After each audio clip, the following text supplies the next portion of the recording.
What? Oh man, this is like the third time I've woken up at some random family's dinner table. Rise and shine, sleepyhead. It's time for supper. Who are all you people? Where's Mia? Eat it. It's good. Some bitch wasn't no good if it hit him. Yes. Ah, you're the left-hander with the wanking as well, eh? Yeah, I know how it feels. Hit boy's got to eat. He got to have his supper. Come here, boy. Let's do this. Open wide, here comes the airplane. Shit, oh shit, oh shit, he's not eating it, Jack! He's not eating it! Get the hell up, Marguerite! I made that for him! Get the hell out of here! You're a son of a bitch! Oh, I can't believe it, you son of a bitch! He's not eating it! He's not God, she's such a drama queen. Women, am I right, fellas? Feast. My boy. Open wide, here comes the incredibly sharp and painful airplane. Oh god!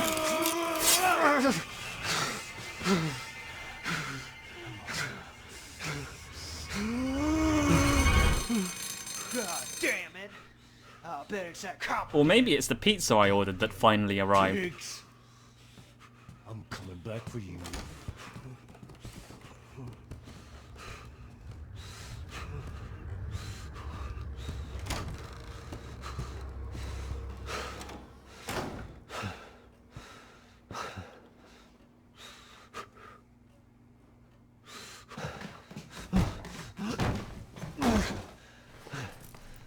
Aha, I'm free from my restraints, and now that I'm free, I will now proceed to rifle through all of their belongings. Hi, Grandma. Yes, the Bakers will regret that they ever brought me into their house. Oh, I have a Fitbit as well. And my arm's back, which is nice. So, I didn't lose my masturbating arm. Haha, taking all your shit. This will be the worst decision that the Bakers ever made, bringing me to their house. I'm gonna steal all their coins and bullets.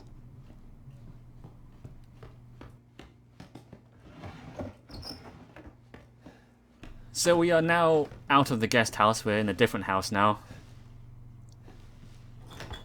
Lots of cool stuff in that fridge.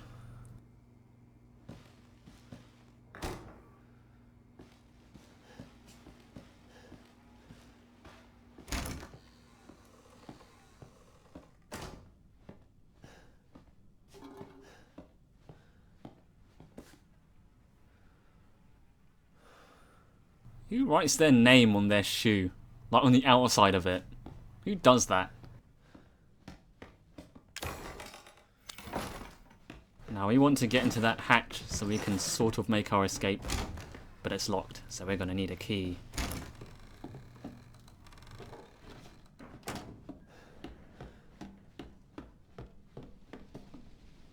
Now there's normally a drawer open there. But in this hard mode, you can't interact with that drawer at all.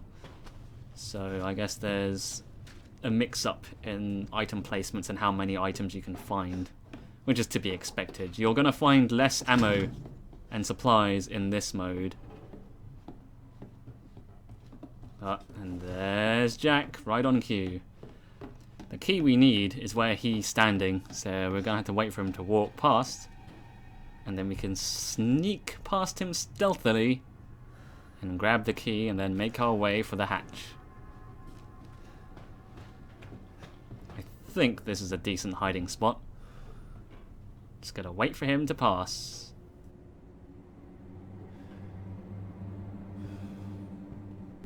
So this is sort of the first introduction to the whole stealth mechanic.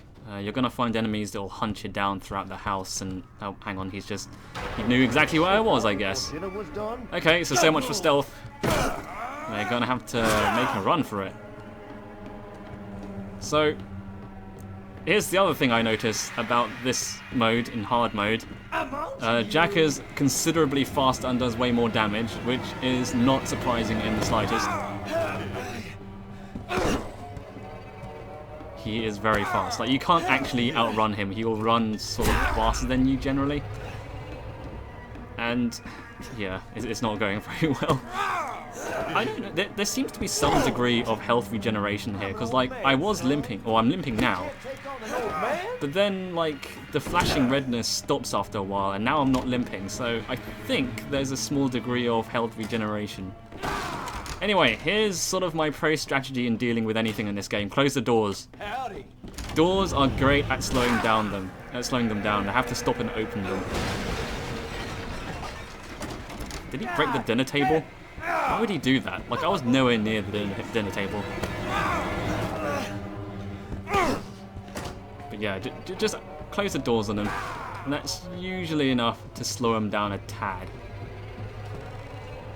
Like, he has a pretty good running speed, but he has to stop and open the door for a sec. He'll kick it down. Yeah, there he goes, like that.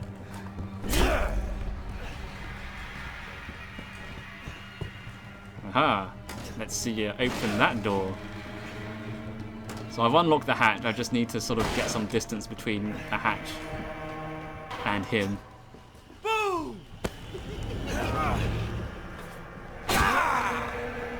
Aha! So long, suckers! Okay, that didn't really go very well, considering I was trying to stealth the whole thing. Instead, it ended up just being sort of a chasey kind of clusterfuck. But that's okay though, we're here, we're safe for now. And that's the important thing, I guess. Sometimes if Zombie Dad catches you while you're in the room with the hatch in it, he'll do this weird scripted sequence where he cuts off your leg and you have to use a large health kit to reattach your leg. And it seems like a really weird event that happens, because it seems like it's like a tutorial for teaching you how to use like med kits to heal your body parts, but it never comes up ever again. It's this weird, it's just this weird thing that happens. They really stink. Apparently, the socks really stink. But yeah, it's weird. But yeah, this is the safe room. We've reached a safe room. There's a item box, very similar to the old Resident Evil games. And there's a tape recorder. A few supplies here and there, but not many. We're pretty hurt at the moment.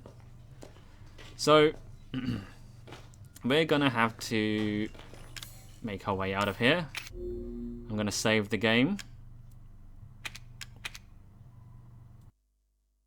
And it's at this point that I stopped playing for a while, so you're going to see a bit of a transition as we move on to my next play session. As we reload the game a bit later on in the save room. So we're going to manage our inventory a little bit.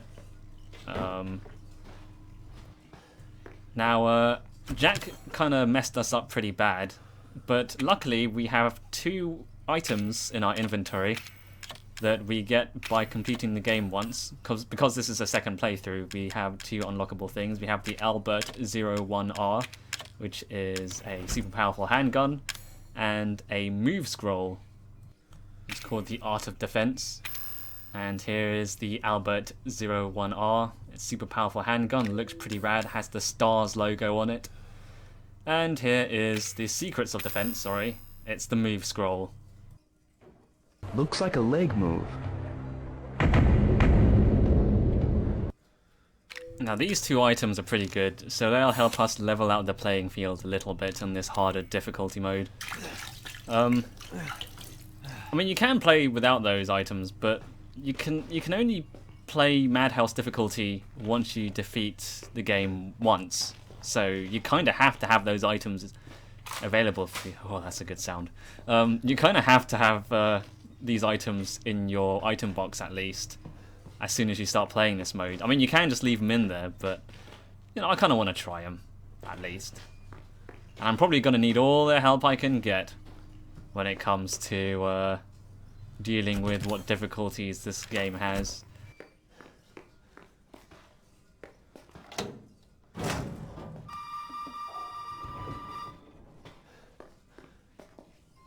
Where's my pizza?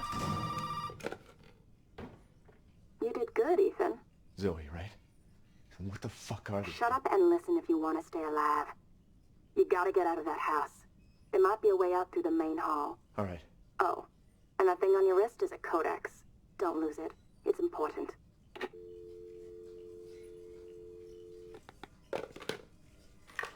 Hell of a girl.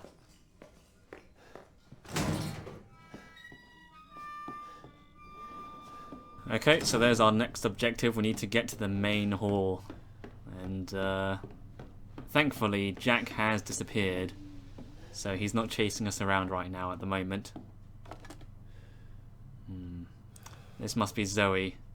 The family don't seem to have very good relationships with her, because they seem to have crossed out her face in the photos.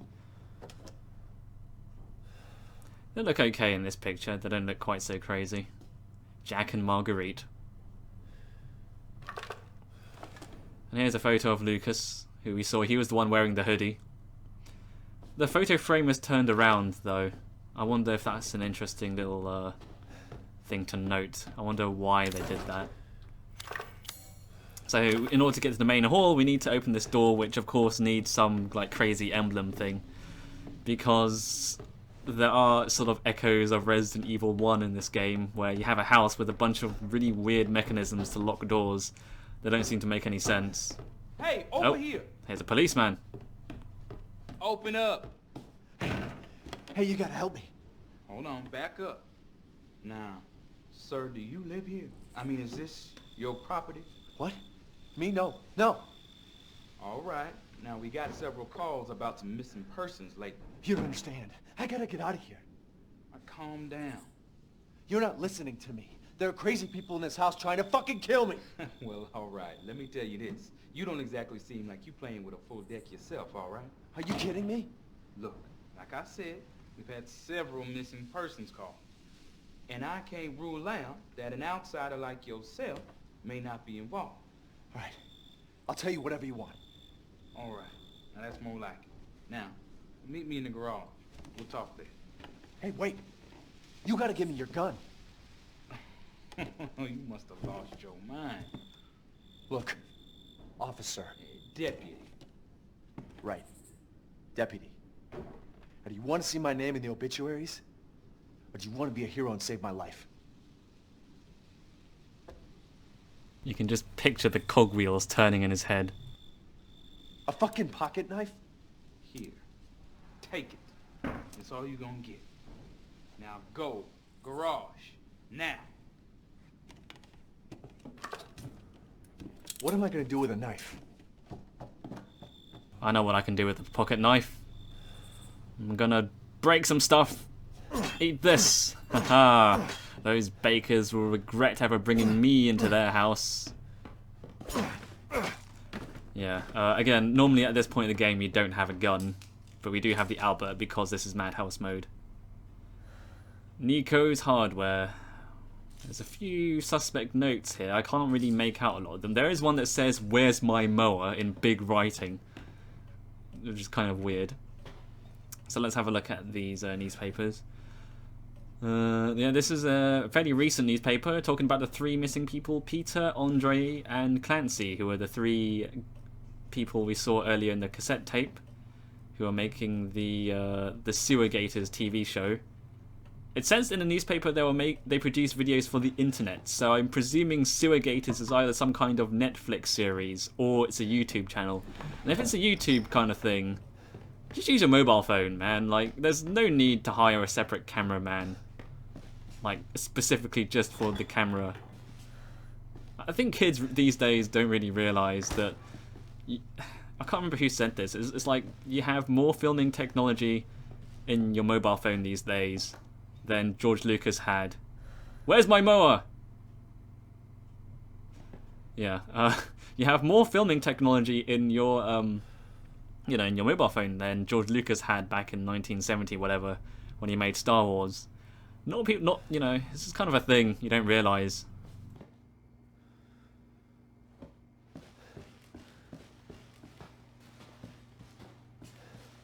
Just keeping an eye out for any supplies. Normally there's a herb in the dustbin in normal mode, but in this mode you don't.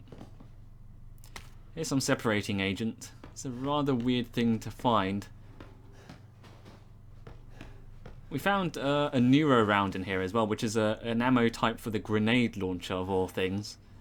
So it's a bit weird. The item placements just seem a bit random. Like, you get stronger items earlier than you normally would. I guess supposedly to compensate for the fact that you're fighting stronger enemies earlier as well. Which makes sense, I guess. And yeah, you can see from the notes on the fridge that they were eating people. I'm just going to close all these doors just in case.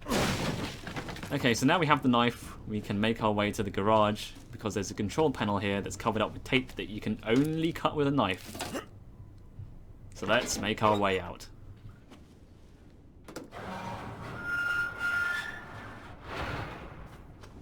Hey, we gotta get the fuck out of here. Now, first, you need to tell me what you're doing out here alone in the middle of the night. Me? What about you? No, it's my job. I want you to do your job and tell me. Answer my questions. You're not gonna believe me if I told you. Try me. Hey, put that door back. Put that door back up. Wait! I don't think anyone was surprised that this policeman was going to die. Having said that, that is a crazy death. Like, you don't normally expect a shovel to cut a guy's head clean off. Alright, so here's something you immediately notice when you hit this hard mode compared to the normal mode. Normal mode, there is a car key right there on the desk. But in this mode, the car key is in fact locked inside a box. And you need to find a lockpick for it. There's a lockpick right there. And sometimes Jack kind of has trouble maneuvering around the car. Although I do need some distance between me and the box. So I can make my way to the box and open it with the lockpick. You can see how much faster Jack is. Like, he sort of power walks towards you at an incredible speed.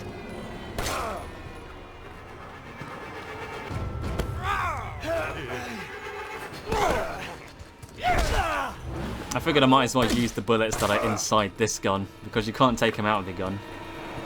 Now I can use the stronger gun. So, ideally I'd like to get to the car keys.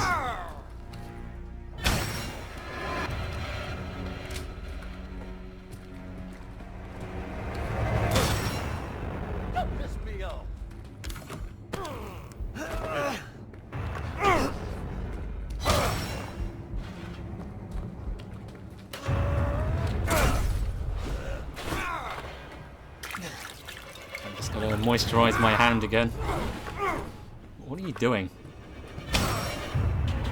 Are you having fun yet? Alright, well, clearly I'm not really going to have an opportunity to get to the car keys, so I might as well just shoot him with bullets like a normal person, I guess. Fuck you and the horse you rode in on.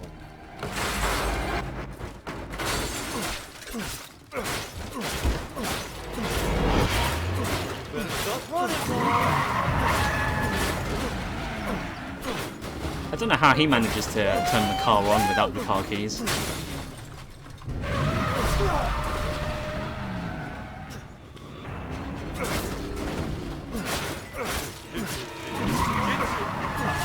gonna get you.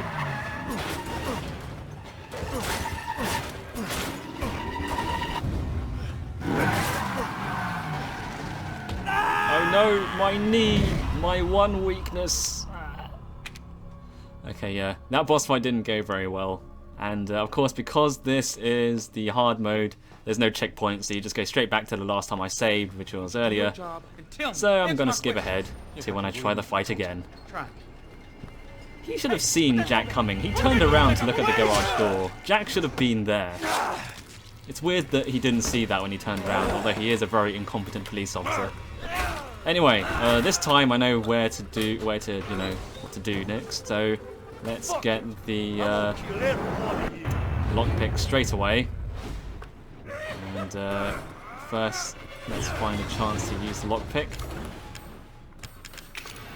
Okay, we've unlocked it. I still need to get the key.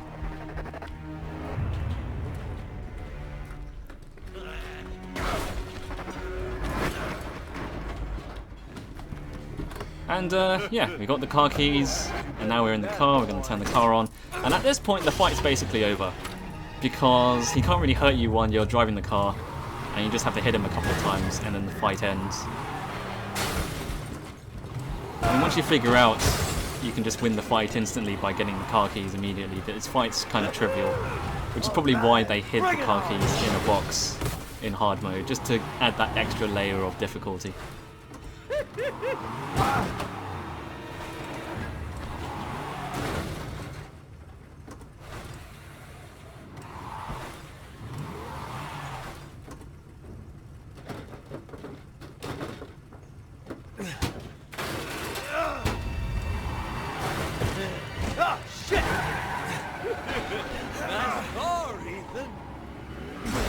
I do like Zombie Dad.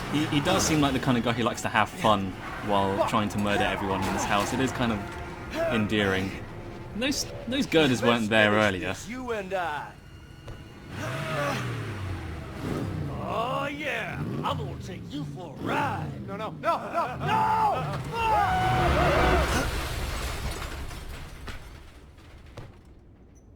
Aha, you didn't count on Ethan having an extremely tiny head.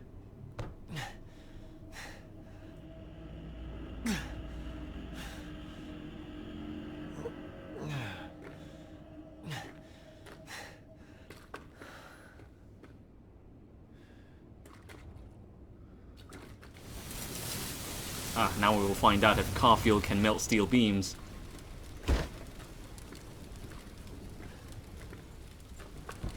Oh boy! Now look what you've done, mother. Okay, well first off, don't call me that. And second of all, I didn't do this, you did it.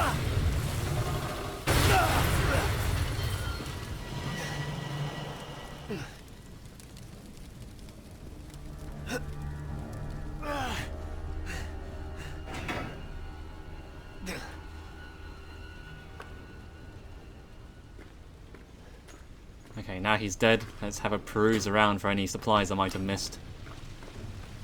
Although, I am a little bit disappointed about how little supplies there are around here. But this is hard mode, where supplies are much more scarce.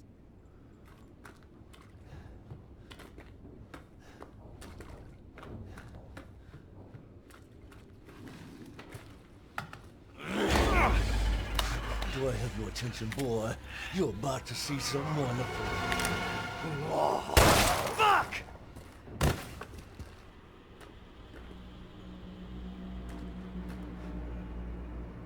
Yep, his face is pretty blown off. Although, I do like, no matter how many times you get headshots on him, and despite the fact that he blew off half his face with your own gun, his glasses stay on. He never loses his glasses. It's weird. Like, they just stay on forever. Anyway, we got the ox statuette, which is what we need to access the giant doors leading to the main hall. So, let's head on over there.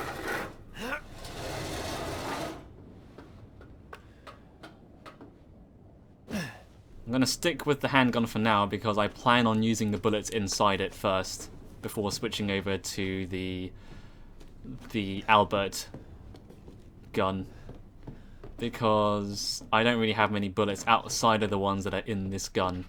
The only problem with that is I have to remember to not reload this gun, because if I reload it I'll end up wasting bullets, because if I end up not wanting to use that gun then those bullets end up going into this gun and I can't take them out again, which is kind of annoying. So I have to remember not to reload the gun.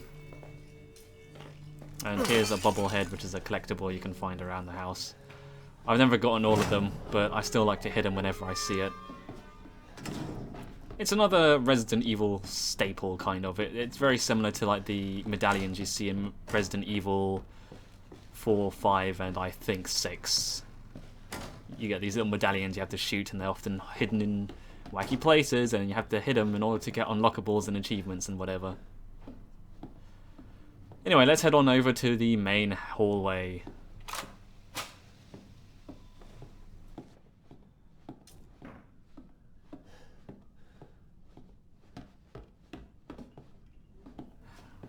Only 2 bullets in that box. Some of these items are very cleverly hidden, and it can be pretty hard to find them. So it's always worth having a look around in little nooks and crannies to find all the items.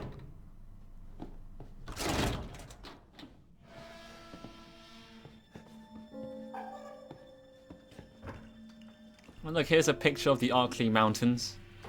The mountains outside the, outside Raccoon City, where Resident Evil 1 takes place. Don't know why they'd have a photo of that, but they do. And here's another coin. We're getting a lot of coins because a new difference in this mode is that there are these cages in the main hall where you can buy some power-ups. This thing here which increases your attack power, and also a thing here that increases your defense power. But more interestingly is you can buy the Scorpion Key with 3 coins, which I can buy now. I have enough coins for that. The Scorpion Key you normally get in the basement later on in the game. But you can buy it super early and you can kind of shortcut straight to the basement right now. But on the other hand, you can also you don't technically need the Scorpion Key at all to complete the game.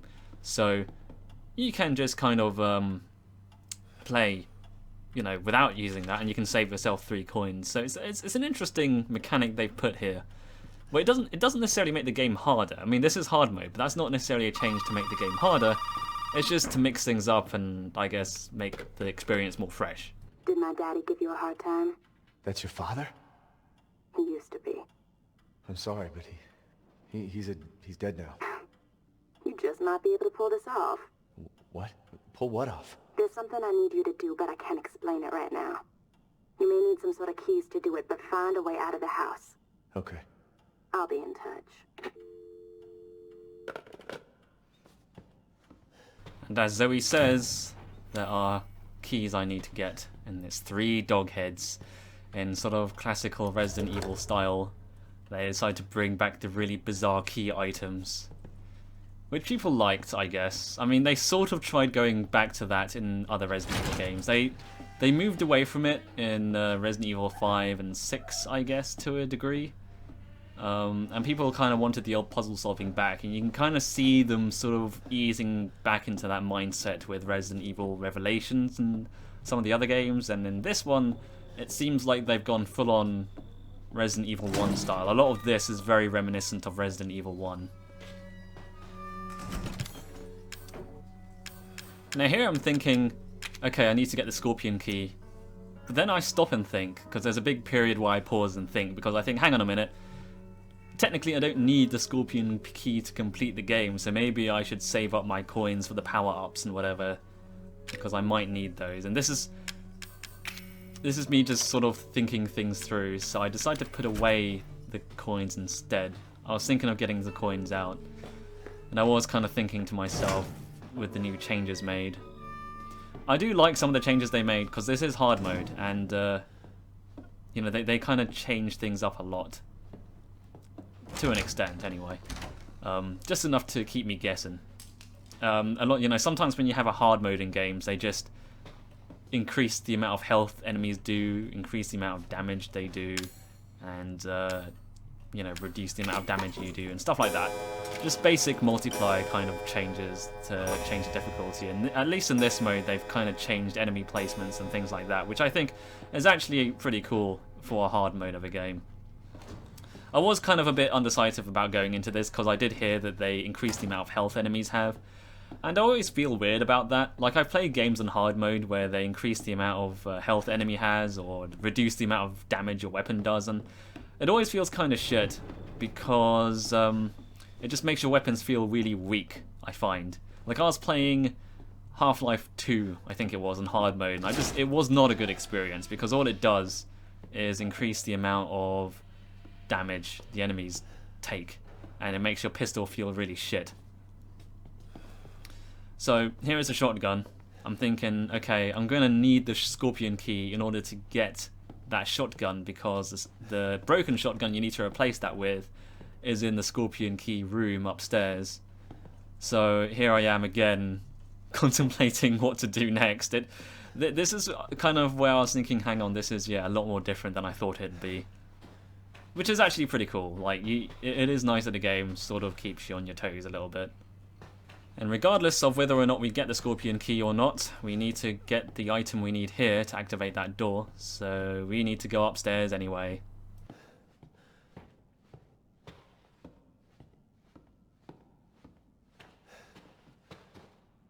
Here I come. Oh shit, here's Zombie Dad back. Yeah, normally in normal mode, he doesn't appear until much later on, or a little bit later on actually. He appears once you pick up a certain item in the bathroom. But here he just appears immediately, so you don't really have any time to explore the upstairs recreational area without him sort of on your ass. I'm sort of expecting him to come through the door because he sounded pretty close, but he's not actually that close, so I'm just going to very cautiously approach this door and pick up the separating agent next to Grandma. Hope it's not yours. I hope that's a separating agent and not like your catheter bag or something, because that would be pretty gross. Okay, yeah, I'm just sort of expecting him to come through the door at any second. Alright, let's very slowly make our way in. This time we're going to hopefully do a bit better at stealthing this. Oh, there's Zombie Dad. Let's go the other way. Again, my pro tip throughout this whole thing, if you're playing Resident Evil 7 in general, pro tip, close the doors behind you, because at the very least it'll slow him down and you'll hear him open the doors as he comes into the rooms, which is always important. I'm just making sure he's not behind this door. Right, coast is clear so far. Gonna pick up the other dog head. Alright, we got 2 of the dog heads already. I suspect he's kind of close by. Here's the videotape cassette, we can watch that on the VCR, but I'm not going to do that right now because he's very close.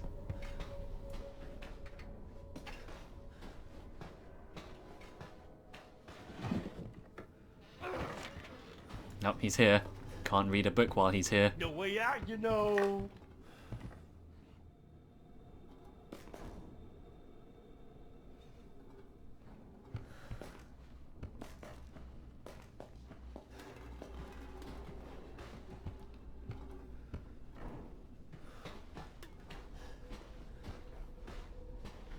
Fuck you.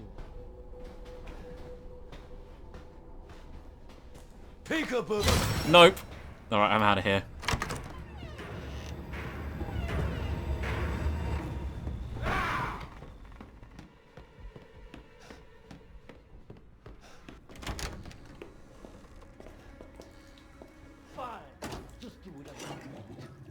Alright, good. We lost him. That was a close one. Okay, so here's the item we need to get past that that weird puzzle in the main hall. And unfortunately, I'm full on inventory space because this is Resident Evil after all. I forgot to get rid of the other dog head as well. If I had if I've put the dog head in the door, I would have been able to pick this up. But I'll just take the drugs. I picked up some psychostimulants earlier, and they reveal the location of items. So I might as well make use of that, I suppose.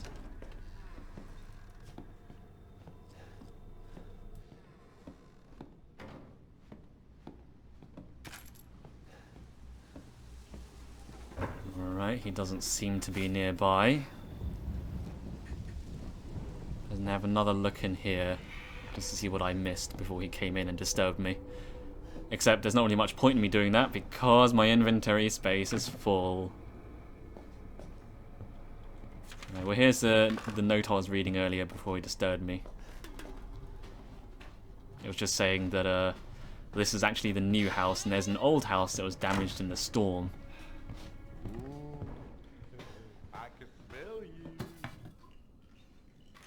Yeah, I think I gotta empty my inventory space. But at the very least, I've got the 2 dog heads and the key item I need, so I can probably make my way out of here now. Oh shit!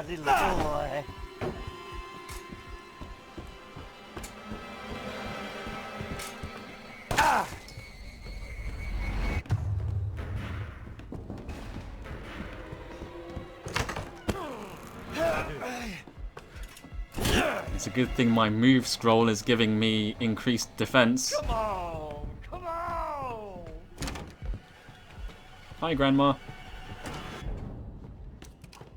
Shit, I accidentally pressed the reload button. No, I just wasted 3 bullets for nothing.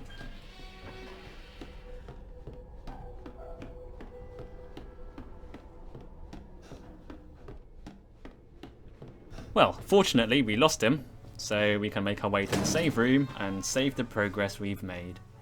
We've made some good progress today. Got the 2 dog head items and the key item we need to progress. Now, this is where I end my current play session. The next videos in the series will be live commentary, because that's when I start recording my commentary. And yeah, so next time it'll be live. My commentary will be a lot more incoherent, but it'll be more reactionary, I suppose. So, I hope you guys will look forward to that. And I'll see you guys next time on Resident Evil 7.